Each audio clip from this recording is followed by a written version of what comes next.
ඔන්න ඉතින් අද කියලා දෙන්න හදන්න ඔයාලට රසම රස පොල් සම්බෝලයක් හදන විදිය.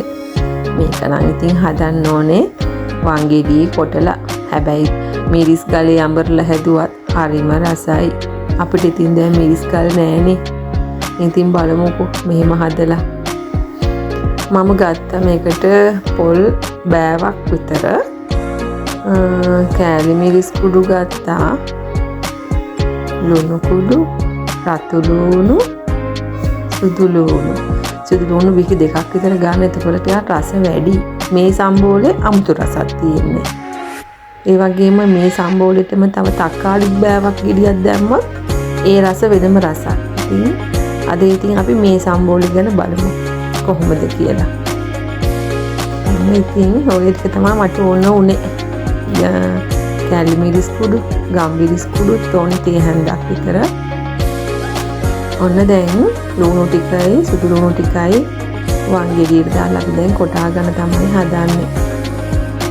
සුදු ලුණු ටික එකතු කරලා තියෙන්නේ.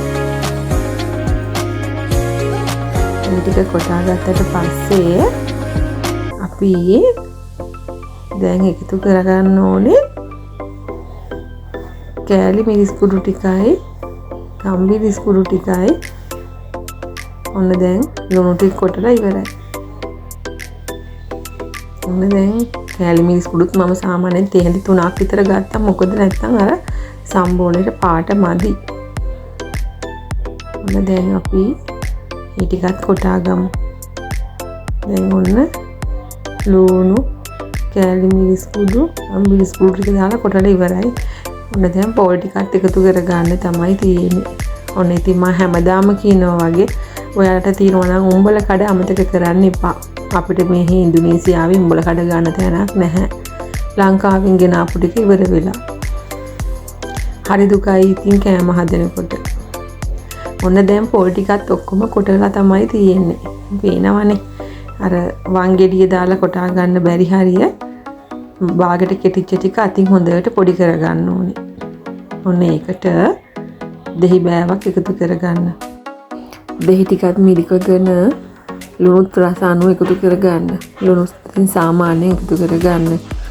ඉතින් මෙහෙම තමයි මේ පොල් සම්බෝලේ හැදෙන්නේ. හරිම රසයි.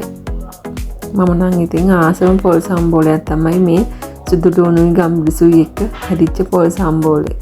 ඔයාලත් ඉතින් මෙහෙම හදලා රස කොහොමද කියලා මට කියන්න අමතක කරන්න නම් එපා.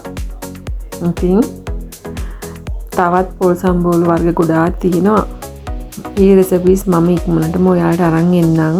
ඉදි කුකරි තවත් ඔයාලට රසම රස කෑම වර්ග හදාගන්න විදියක් කියා දෙන්න.